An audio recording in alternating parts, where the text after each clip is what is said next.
Well, it is certainly a tough time to find a job. Ask anyone, from college grads to people who'd lost their jobs during the Great Recession and still are struggling to bounce back. But there is one group with an inside track, getting plum Silicon Valley jobs. NBC Bay Area Stephanie Trong has a story you'll see only on NBC Bay Area. But then there's meeting rooms and offices. It's the first day of work for Kenyatta Leal. Today I woke up early, about 5:30 this morning. Who's starting at San Francisco's Rocket Space, an accelerator for tech startups. Your role will kind of be split 50-50. By now, the nerves are gone. I feel at home. His anxiety peaked when Kenyatta had to pitch his business ideas to Rocket Space CEO Duncan Logan. Turns out he had nothing to worry about. After that, he offered, to give me a job. Kenyatta has been living in Marin County, graduated valedictorian from his university.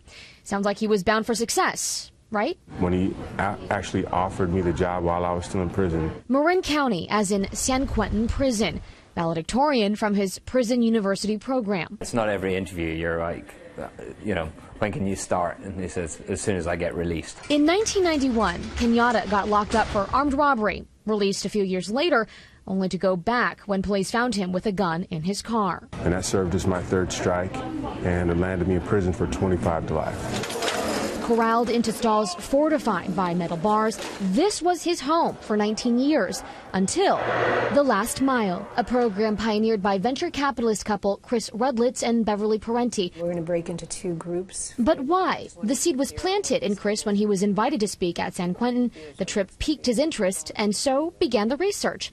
And then came the surprise. And it costs us $45,000 per year per inmate. The idea sprouted from those numbers, but grew into so much more when they began to listen. Being, in a place where I knew that I could help make a difference. And The Last Mile was born. The 6-month program not only teaches entrepreneurial and tech skills, it connects these men with Silicon Valley and business leaders, the kind of big names people outside prison walls don't have access to, from Guy Kawasaki to MC Hammer. You had to outlive the statement that's being said about you. There's a sort of graduation day for these men. I'd like to welcome you to the first demo day ever held at a California correctional facility. Demo day, where about 100 people, including venture capitalists, go into San Quentin to listen to these men and their business ideas. It's hot in this side of the room. They take a deep breath. Beauty's only, skin deep.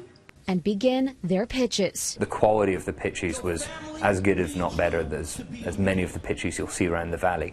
That was the first interesting thing. The second thing was they were pitching technology companies, internet companies, but none of them had ever used the internet. And I'm the founder of Healthy Hearts Institute. Horacio Ray Hartz spent 8.5 years behind bars. Shot and killed a young man. But you would never know it meeting Hartz today. He was released in March and has been interning at Rally.org, an online fundraising platform headquartered in San Francisco, an offer he got when he was still locked up.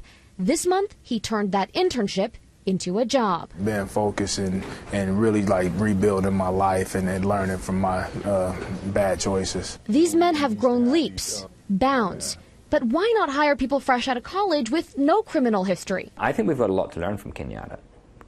Our whole business here is about managing an ecosystem, managing an environment, managing a community. And he has come from a community that manages itself. But also the tremendous talent and potential that exists within incarcerated settings all across America. They've made it out. Today, I have a future. Still, there's something that grounds them. More specifically, someone. The guys that I left behind that are still at San Quentin. They think of their brothers who, alongside them, graduated The Last Mile, but not the prison system. I'm getting emotional just thinking about it right now because there's some really, really good, solid men who deserve a chance. And so, yeah, that's what motivates me on a day-to-day basis. If you treat a man as he is, he will remain as he is. But if you treat a man as he can and should be, he will become as he can and should be. Now, The Last Mile has been so successful, there are plans to expand to other state prisons, both in and out of California this fall.